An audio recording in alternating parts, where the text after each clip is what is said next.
প্রিয় দর্শক, সংবাদপত্রে বাংলাদেশ অনুষ্ঠান থেকে আমি রেজানুর রহমান আপনাদেরকে স্বাগত জানাচ্ছি। বিভিন্ন জাতীয় দৈনিকে প্রকাশিত খবরের বিশ্লেষণ নিয়ে আমাদের আজকের এই অনুষ্ঠানে অতিথি হিসেবে উপস্থিত আছেন দৈনিক যুগান্তরের প্রধান প্রতিবেদক মাসুদ করিম। ধন্যবাদ। আপনাকেও ধন্যবাদ। পত্রপত্রিকা জুড়ে প্রায় একই রকমের শিরোনাম আছে, তারপরে শিরোনামগুলো একটু পড়ি। প্রথম আলো, আস্থার ঘাটতি মেটাতে প্রথম ধাপ বাংলাদেশ ভারত সম্পর্ক, বাংলাদেশিদের জন্য ভিসা কেন্দ্র দিল্লি থেকে সরানোর অনুরোধ। দৈনিক যুগান্তর, বাংলাদেশ ভারত পররাষ্ট্র সচিব পর্যায়ে বৈঠক, সম্পর্ক এগিয়ে নিতে একমত, দিল্লি থেকে ভিসা সেন্টার ঢাকায় স্থানান্তরের অনুরোধ। দৈনিক সমকাল, দাম বাড়িয়ে বাজারে ফিরল লুকানো সয়াবিন তেল, খোলামেলা আলোচনা, ছাড় দেয়নি কোনো পক্ষই। কালের কণ্ঠের শিরোনাম, ইতিবাচক সম্পর্ক এগিয়ে নিতে চায় ভারত, আসিফ নজরুল বলেছেন দুদক ও বিচার বিভাগ দাসে পরিণত হয়েছিল। দৈনিক ইত্তেফাক, আস্থার সংকট কাটিয়ে সম্পর্ক এগিয়ে নিতে চায় দুই দেশ, সিরিয়ায় দায়িত্ব নিচ্ছে অন্তর্বর্তী সরকার, বাংলাদেশিদের জন্য ভিসা সেন্টার দিল্লি থেকে স্থানান্তরের অনুরোধ প্রধান উপদেষ্টার। বাংলাদেশ প্রতিদিন, ঢাকা দিল্লি মেঘ সরানোর চেষ্টা, আসছে নির্বাচনী রোড ম্যাপ। মানব জমিন, জিম্মি করে বাড়ানো হলো ভোজ্য তেলের দাম। খবরের কাগজ, একসঙ্গে কাজ করতে সম্মত বাংলাদেশ ভারত পররাষ্ট্র সচিব পর্যায়ের বৈঠক, ওবায়দুল কাদেরের সঙ্গে ঘনিষ্ঠতা, ছোট মন্ত্রী ছিলেন সবুজ খান। আজকের পত্রিকা, হাসিনাকে রেখেই এগোবে ভারত, দেশের পলাতক নেতারা লন্ডনের সভায়, অপতথ্য ঠেকাতে সহযোগিতা কামনা প্রধান উপদেষ্টার। কালবেলা, পুলিশ নিয়ে ডিসিদের একগুচ্ছ ভাবনা, বাংলাদেশ ভারত পররাষ্ট্র সচিব পর্যায়ের বৈঠক, নরম গরমে করা ঢাকা। দৈনিক দেশ রূপান্তর, শান্তির সঙ্গে করা বার্তাও, দিল্লি থেকে ভিসা সেন্টার ঢাকায় চান প্রধান উপদেষ্টা। সময়ের আলো, সম্পর্ক জোরদারে আগ্রহী দিল্লি, দিল্লি থেকে ভিসা সেন্টার স্থানান্তরের অনুরোধ।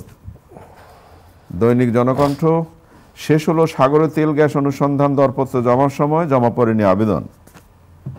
দৈনিক ইনকিলাব, বাংলাদেশের অভ্যন্তরীণ বিষয়ে নাক না গলাতে দিল্লিকে করা বার্তা, হাসিনা একজন চোর, দুদকের আলোচনা সভায় আসিফ নজরুল। আপনি শিরোনাম শুনলেন, শুরুতেই বলেছিলাম যে আজকের পত্রপত্রিকায় প্রায় একই রকম শিরোনাম, বাংলাদেশ ভারত সম্পর্কের কি ঘটলো, এবং কূটনীতিকরা কূটনীতিকরা প্রধান উপদেষ্টার সাথে সাক্ষাৎ করলেন, সব মিলিয়ে। তা আমরা যদি ভারত বাংলাদেশ প্রসঙ্গে একটু আলোচনা করতে চাই। আস্থার ঘাটতি মেটাতে প্রথম ধাপ, খোলামেলা আলোচনা, ছাড় দেয়নি কোনো পক্ষ, সম্পর্ক এগিয়ে নিতে চায় ভারত, আপনাদের পত্রিকার শিরোনাম। কালের কণ্ঠের যদি একটু উল্লেখ করি, সংখ্যালঘু ইস্যুতে উদ্বেগ নয়াদিল্লির, ঢাকা বলল এটা আভ্যন্তরীণ ইস্যু। অন্তর্ভুক্তিমূলক গণতান্ত্রিক বাংলাদেশকে সমর্থন দেবে ভারত, শেখ হাসিনার বক্তব্যে বাংলাদেশের উদ্বেগ, ভারতের বক্তব্য তার অবস্থান সম্পর্কে বাধা হবে না, ভিসা বাড়ানোর উদ্যোগ নেবে ভারত। কি বলবেন? ধন্যবাদ। এটা আমাদের দুই দেশের, মানে দুই নিকটতম প্রতিবেশী দেশের মধ্যে এই সম্পর্কের মধ্যে যে উত্থান পতনের সময় থাকে, সেটার এই মুহূর্তে আমি বলবো যে সম্পর্কটার মধ্যে এক ধরনের টালমাটাল ভাব অবশ্যই আছে। এটা তো অস্বীকার করার কোনো উপায় নেই। যদি বলি না তাহলে ঠিক হবে। এবং এটা আমাদের পররাষ্ট্র সচিব জসিমউদ্দিন সাহেব উনিও স্বীকার করে নিয়েছেন যে এটা আস্থার অভাব দুই দেশের মধ্যে দেখা দিয়েছে। এবং কালকে আমি এই জসিমউদ্দিন, আমাদের পররাষ্ট্র সচিব, ওনার প্রেস কনফারেন্সেও ছিলাম, এবং যে মিস্টার মিশ্র, যিনি ভারতীয় পররাষ্ট্র সচিব, ওনার বক্তব্যের সময় আমি নিজে সশরীরে উপস্থিত ছিলাম। সেখানে দুইজনের মধ্যেই বা দুই পক্ষের মধ্যেই একটা সম্পর্কটা এগিয়ে নেওয়া, পরিবর্তিত বাস্তবতায় সেই ধরনের একটা ইন্টেনশন অবশ্যই আছে, কিন্তু সেখানে বাধাও আছে অনেক ধরনের। প্রধান বাধা অবশ্যই বলবো যে আস্থার ঘাটতি। আস্থার ঘাটতিটা নিরসন করাও সম্ভব, তবে একেবারে সহজ না, কারণ এখানে এমন সব বাস্তবতা এসে গেছে যেগুলিকে কেউ উপেক্ষাও করতে পারছে না। একটা বিরাট জটিল পরিস্থিতি আমি বলবো। কিন্তু ভালো দিক হলো যে এই পরিস্থিতির মধ্যেও দুই দেশ আলোচনা করেছে, যেখানে একটা উত্তাল পরিস্থিতি স্ট্রিটে রাজপথে দুই দেশেরই, সেখানেও আমাদের দেশের এবং ওই দেশের কূটনীতিকরা বৈঠকে আছেন এবং তারা চেষ্টা করছেন এই পরিবর্তিত বাস্তবতায় দুইটার সম্পর্ক, দুইটা প্রতিবেশী সম্পর্কটাকে সামনে এগিয়ে নিতে। এখানে যে আস্থার ঘাটতিটা নিরসনেরও একটা চেষ্টা আছে, যেটা 5 তারিখে যখন শেখ হাসিনা ভারতে মানে দেশ ত্যাগ করে ভারতে আশ্রয় গ্রহণ করেন, তখন থেকে আস্থাহীনতাটা বেশ প্রবল আকার ধারণ করে এবং সেটা সবচেয়ে বড়ভাবে দেখা দিচ্ছে যখন উনি ওখান থেকে রাজনৈতিক বক্তব্য দিচ্ছেন আওয়ামী লীগের সমাবেশগুলিতে ভার্চুয়ালি। এবং পরশুদিনও যেটা উনি লাস্ট এই ফরেন সেক্রেটারি আসার আগেও উনি একটা বক্তব্য দিয়েছেন ইংল্যান্ডে মানে আওয়ামী লীগের জনসভায়। তো এই সমস্ত ভাষণের ব্যাপারে আবার আমাদের যে আদালত ট্রাইব্যুনাল ওনারা নিষেধাজ্ঞা দিয়েছে, যেগুলি বিদ্বেষ প্রসূত সেগুলি প্রচার করা যাবে না এই দেশের মিডিয়াতে। আমি যেটা বলতে চাচ্ছি যে এইটা নিয়ে আমাদের সরকারের মধ্যে একটা অস্বস্তির কথা উনি জানিয়েছেন যে আমরা এই ধরনের বক্তব্যটা আশা করি নাই।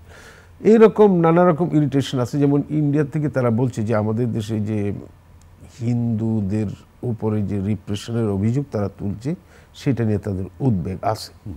তো এরকম কিছু কিছু সেন্সিটিভ ইস্যুতে মত পার্থক্য থাকা সত্ত্বেও তারা কিন্তু সম্পর্কটা এগিয়ে নেওয়ার ব্যাপারে একমত। তো এখানে একটা মানে অপ্রদর্শিত রোডম্যাপ দেখা যাচ্ছে যে কিভাবে সম্পর্কটা এগিয়ে নেওয়া যায় এবং দুই দেশের মধ্যে আস্থাহীনতাটা ধীরে ধীরে দূরীভূত করা যায়। এটা আমাদের পররাষ্ট্র সচিব জসিমউদ্দিন সাহেব বলছেন যে এখানে যখন এটা বলেছেন, ভারতীয় সচিবও বলেছেন যে প্রফেসর ইউনূসের নেতৃত্বাধীন সরকার 8 তারিখে আগস্টে গঠিত হলো, তখন প্রথম দিককে যারা অভিনন্দন জানিয়েছিল নরেন্দ্র মোদী তাদের একজন, সেটা উনি পুনরুল্লেখ করেছেন। এবং সেপ্টেম্বর মাসে আমাদের পররাষ্ট্র উপদেষ্টা যখন নিউ ইয়র্কে যান, সেখানে জাতিসংঘের সাধারণ পরিষদের সাইডলাইনে ভারতের পররাষ্ট্র মন্ত্রী জয়শঙ্করের সাথে ওনারা বৈঠক করেছেন, দ্বিপক্ষীয় বৈঠক, এবং তখনও তারা একমত ছিলেন যে একটা ওয়ার্কিং ভালো রিলেশন দুই প্রতিবেশীর মধ্যে থাকবে। এবং তার সেই বৈঠকের সিদ্ধান্ত অনুযায়ী এই যে গতকালকে যে বৈঠকটা হয়েছে, পররাষ্ট্র সচিব হলো রীতিমতো কূটনৈতিক লেভেলে হাইয়েস্ট ডিপ্লোম্যাট বলা যায়, রাজনৈতিক লেভেলের নিচে। সুতরাং তারা এখানে একটা এন্টায়ার গ্যামুট আলোচনা করেছেন, নট এ সিঙ্গেল কোনো একটা ইস্যু। তিনি যখন কথা বলতে এসছেন সেটা তো সেই রাষ্ট্রেরই কথা, এবং এটা কিন্তু কোনো একটা সিঙ্গেল ইস্যু না, এন্টায়ার গ্যামুট। তারা কি চান, ইন্টেনশন, ওনারা বলছেন যে আমরা একটা গঠনমূলক, ইতিবাচক এবং পারস্পরিক স্বার্থে সেই সম্পর্কটা বিনির্মাণ করতে চাচ্ছি। একটা বিষয় একটু আপনার সাথে ক্লিয়ার হতে চাই বা আপনার মতামত জানতে চাই। জি, আজকের পত্রিকা একটা সরাসরি একটা শিরোনাম করেছে, হাসিনাকে রেখেই এগোবে ভারত। এই কথাটা ঠিকই লিখেছেন ওনারা, যেটা উনি কালকে মেসেজটা যেটা দিয়েছেন। এক নম্বর হলো যেটা আমাদের পররাষ্ট্র সচিবের মুখ থেকে আমরা শুনছি, যেহেতু ইন্ডিয়ান পররাষ্ট্র সচিব কোনো প্রশ্ন নেন নাই, এই প্রসঙ্গটা তিনি সাংবাদিকদের সামনে উত্থাপন করেন নাই। কিন্তু যেহেতু বাংলাদেশের পররাষ্ট্র সচিবের কাছে প্রশ্ন উত্তরের সুযোগ ছিল, সাংবাদিকরা কিন্তু বারবারই এটা জানতে চেয়েছে যে শেখ হাসিনা ইস্যুতে এটা কি আলোচনাটা হলো। তো ওনারা যেটা বললেন যে মানে বাংলাদেশের পক্ষ থেকে শেখ হাসিনাকে ফেরত চাওয়া হয় নাই। ফেরত চাওয়া হয় না এই কারণে, যেহেতু ট্রাইব্যুনাল থেকে বা সরকারের দিক থেকে রাজনৈতিক সিদ্ধান্ত পররাষ্ট্র মন্ত্রণালয়ের কাছে আসে না, সেই জন্যই তারা এখনো ফেরত চান নাই। হয়তো আগামী দিনগুলি আরো চ্যালেঞ্জিং হইতে পারে এই কারণে যে যখন শেখ হাসিনাকে ফেরত চাওয়া হবে, শেখ হাসিনাকে ওনারা ফেরত দিবে কিনা। কারণ এখানে আমাদের দুই দেশের মধ্যে একটা এক্সট্রাডিশন ট্রিটি আছে, যেখানে এক দেশের থেকে আরেক দেশের বন্দীদের বিনিময় হওয়ার একটা সুযোগ আছে। কিন্তু এক হলো যে তিনি বন্দী না, আর দ্বিতীয় হলো যে উনি এখানে উল্লেখ আছে যে রাজনৈতিক ব্যাপারগুলো এখানে আসা ঠিক না। কিন্তু এখানে এটাকে তারা কিভাবে দেখবে এইসব নিয়ে একটা জটিলতা সৃষ্টি ফিউচারে হইতে পারে চাইলে। সুতরাং এই জায়গাটা আপাতত তারা সাইড লাইনে রেখে আলোচনা করেছেন। কিন্তু একটা কথা ওনারা বলেছেন যে উনি যে বক্তব্যগুলি রেখে চলেছেন সেই বক্তব্যগুলি কিন্তু তাদের পছন্দ হচ্ছে না বাংলাদেশ সরকারের, এটা ওনারা কনভে করেছেন এবং এটা নোট নিয়েছেন। আমরা জিজ্ঞেস করেছিলাম যে জবাবে ওনারা কি বলেছেন, তো বলেছেন যে বলেছেন যে এই বাস্তবতা মেনেই সম্পর্ক এগোবে। তার মানে এইটাই যে Sheikh Hasina will stay there, এবং এটা মেনেই দুই পক্ষকে এগোতে হবে। এটা হলো ইন্ডিয়ান স্ট্যান্ড এখন পর্যন্ত। পরবর্তীতে কি হবে এটা যখন সময় আসবে তখন আমরা বুঝতে পারব। হ্যাঁ, তবে একটা ব্যাপার যেটা শুরুতেই বলেছিলাম যে কোনো বিষয়ে দুই পক্ষের আলোচনাটাই একটা গুরুত্বপূর্ণ বিষয় এবং এটাতে আলোচনা করেই আসলে আমরা এগোতে চাই অবশ্যই। এবং এই রোডম্যাপটা যেটা আমি বলতে চাচ্ছিলাম যে ওনারা বলছেন যে এখন যেহেতু এটা আমাদের পররাষ্ট্র সচিবও বলেছেন যে এখন যেহেতু এটা ফরেন সেক্রেটারি লেভেলে আসছে, আমি জিজ্ঞেস করেছিলাম ওনাকে যে তাহলে এই যে আস্থার যে ঘাটতিটা দেখা যাচ্ছে সেই ঘাটতিটা দূর করার কি উপায়।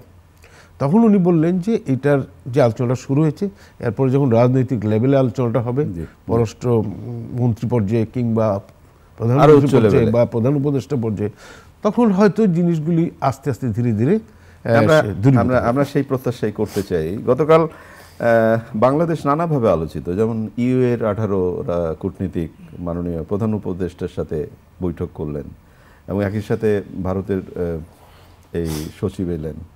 তো সবকিছু মিলে বাংলাদেশ গতকাল বেশ গুরুত্বপূর্ণ আলোচনায় ছিল বিশ্ব মিডিয়াতেও। তো মাননীয় প্রধান উপদেষ্টা একটি কথা বলেছেন, বাংলাদেশিদের জন্য ভিসা কেন্দ্র দিল্লি থেকে সরানোর অনুরোধ।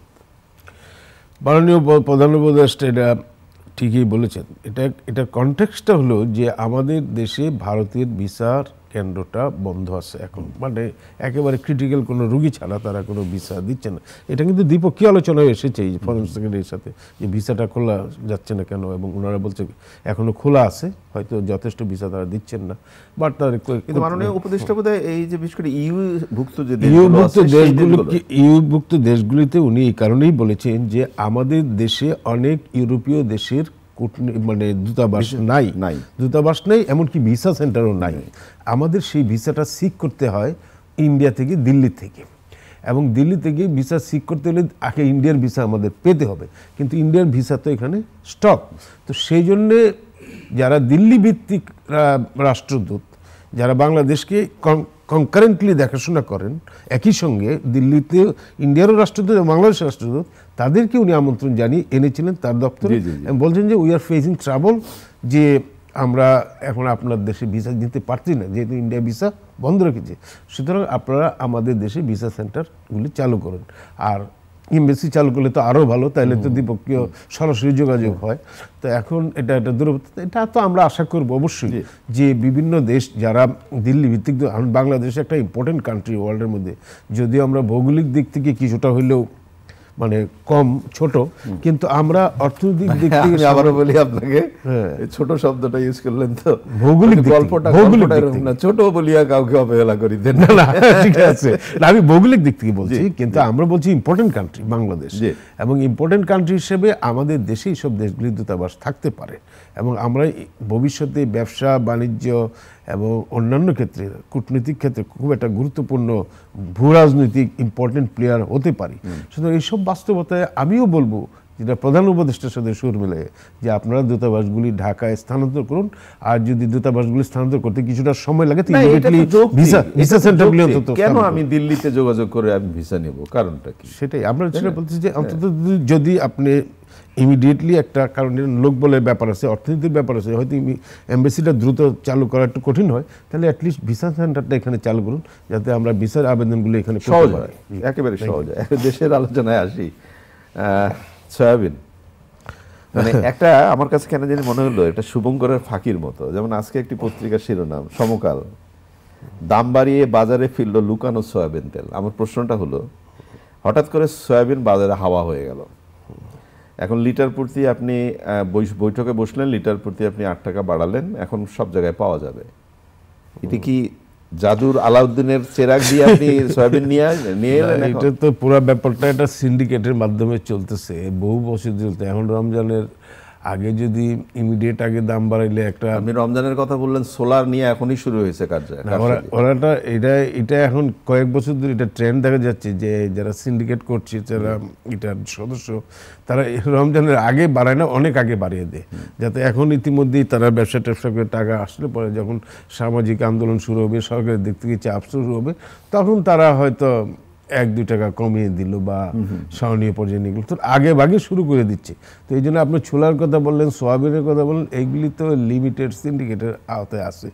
আমি তো মনে করি যে এটা কারো কোনো অজানা না, কারা এই কাজগুলি করতেছে কারো অজানা না, এটা তত্ত্বাবধায়ক অন্তর্বর্তী সরকারও জানেন। তো আমি মনে করি যে ওনাদেরকে যদি কোনোভাবেই বাগে না আনা যায় তাহলে কেন আইনগত ব্যবস্থা গ্রহণ করা হবে না। আমার মতে তাদের বিরুদ্ধে প্রয়োজন হলে যদি আলাপ আলোচনা করে জিনিসটা নিষ্পত্তি করা সম্ভব না হয়, কারণ এখানে অনেক সময় দেখা যায় ইম্পোর্টের ক্ষেত্রে আমরা শুল্ক ছাড় দেওয়া হচ্ছে ইম্পোর্টারদেরকে, যেহেতু ইম্পোর্ট নির্ভর কমোডিটি এগুলি সয়াবিন এবং ছোলা অন্যান্য যেগুলি আছে, তো এগুলির ক্ষেত্রে শুল্ক ক্ষেত্রে ছাড় দেওয়া হচ্ছে। সেই শুল্ক ছাড়ের ইম্প্যাক্টটাও কিন্তু বাজারে থাকতে হবে। এটা তো আমাদের কনজিউমারদের জন্য, গ্রাহকদের জন্য করা হচ্ছে। তো আপনার একটা যৌক্তিক পর্যায়ে যদি তারা দামটা না রাখে তাহলে সেই ক্ষেত্রে তাদের সঙ্গে আলাপ আলোচনা করে যদি নিষ্পত্তি না হয় তার বিরুদ্ধে আইনানুগ ব্যবস্থা গ্রহণ করা উচিত বলে আমি মনে করি। এবং সেটা তাদের প্রত্যেকেরই একটা সোসাইটিতে প্রত্যেকের একটা জবাব দিতে থাকতে হবে। মানুষকে জিম্মি করতে পারেন না। মাসুদ করিম, আপনি নিশ্চয়ই খেয়াল করবেন যে এই সময়টা আমাদের সবচেয়ে বেশি ক্ষতিগ্রস্ত শিক্ষাঙ্গন, দেশের শিক্ষা ব্যবস্থা। দৈনিক ইত্তেফাকে একটি রিপোর্ট হয়েছে, আমি মনে করি এই রিপোর্টে আলোচনা হওয়া খুব জরুরি। প্রাথমিকের 50% শিক্ষার্থী আতঙ্কগ্রস্ত। রাশেদা কেউ চৌধুরী উনি এই মন্তব্যটি করেছেন। আমরা করোনাকালীনে তাদের পড়াশোনার ব্যাঘাত ঘটল, এই মুহূর্তে আবার সিলেবাস চেঞ্জ হচ্ছে, কখন কোন সিলেবাসে তারা পড়াশোনা করবে, তারপর কোন সিলেবাসে নতুনটাতে না পুরাতনটাতে, সব কিছু মিলিয়ে তাদের মধ্যে যে ওই যে হঠাৎ করে কিছু চাপিয়ে দেওয়া হচ্ছে, সব মিলিয়ে তো একটা অস্থিরতার জায়গা তৈরি হয়। তাইলে এই শিক্ষার্থীদের নিয়ে আমরা কি ভাববো না পরবর্তীতে ওরা বিকলাঙ্গ হয়ে গেলে বা অস্থির হয়ে গেলে কি করব? এটা তো আমরা বরাবরই বলবো যে কোনো একটা দেশের, আমাদের দেশ শুধু না, আমি বলবো যে আমাদের প্রাচ্যের দেশগুলি পাশ্চাত্যের চেয়ে পিছিয়ে থাকার একটা বড় কারণ হলো শিক্ষাক্ষেত্রে দেউলিয়াত্ব। একটা সময় আমরা দেখেছি যে প্রাচ্য, মধ্যপ্রাচ্য এই সমস্ত দেশগুলির সভ্যতা, সংস্কৃতি, জ্ঞান বিজ্ঞানের কেন্দ্রস্থল, এবং কিন্তু আস্তে আস্তে দেখা যাচ্ছে এগুলি পাশ্চাত্যে চলে যাচ্ছে। পশ্চিমারা এখন সম্পূর্ণ প্রযুক্তির মালিক, পশ্চিমারা সম্পূর্ণ জ্ঞানের মালিক, যে কারণে তারা উন্নতিও করছে ধীরে ধীরে, কিন্তু আমরা সেখান থেকে পিছিয়ে পড়ছি। এটার একটা যদি সূক্ষ্ম চিন্তা করেন, এখানে শিক্ষাক্ষেত্রে ইনভেস্টমেন্ট নাই, ইনভেস্টমেন্ট কম, এটা একটা ব্যাপার, কিন্তু এটাকে ধ্বংস করার একটা সূক্ষ্ম কাজ কারবার চলছে। এটা কারা করছে, কি করছে, সেগুলি ডিটেলে না গেলে আমি শুধু এটাই বলবো যে এটার মধ্যে আমাদের অভ্যন্তরীণ ব্যাপারটা কিন্তু আমাদের দেশের যদি কথা বলি খুব ব্যাপকভাবে অস্থিরতা সৃষ্টি হয়েছে। ঠিক আছে মাসুদ করিম, শুধু একটা জায়গায় শুধু বলি, জাতীয় সঙ্গীত গাইবো কি গাইবো না, এই জায়গাতেও কিন্তু এখন আমাদের দেশের শিক্ষাঙ্গনে অস্থিরতা আছে। আপনার আমার সেই স্মৃতিটা কিন্তু আছে। আমার ক্লাসটা শুরুর আগে আমি অ্যাসেম্বলি করতাম, অ্যাসেম্বলিতে দাঁড়াতাম, জাতীয় পতাকা সম্মান করে আমরা ক্লাসে ঢুকতাম। এখন অনেক শিক্ষা প্রতিষ্ঠানে, বিশেষ করে প্রাথমিক এবং হাই স্কুলে জাতীয় সঙ্গীতটা পর্যন্ত গাওয়ানো হচ্ছে না। অ্যাবসলিউটলি মানে দুর্ভাগ্যজনক, আমি আর কি বলবো, এর চেয়ে তো আর কিছু হইতে পারে না। তো আমি মনে করি যে এই সমস্ত বেসিক বিষয়গুলি নিয়ে কোনো তর্ক বিতর্ক করার কোনো দরকার নেই। আমি মনে করি এই জাতীয় সঙ্গীত বা জাতীয় পতাকা বা বাংলাদেশের যে মুক্তিযুদ্ধ, এই সমস্ত বিষয় নিয়ে নতুন করে অনেক ধন্যবাদ আপনাকে। প্রিয় দর্শক, ভালো থাকবেন। আগামীকাল নিশ্চয়ই এই সময় আবার কথা হবে। খোদা হাফেজ।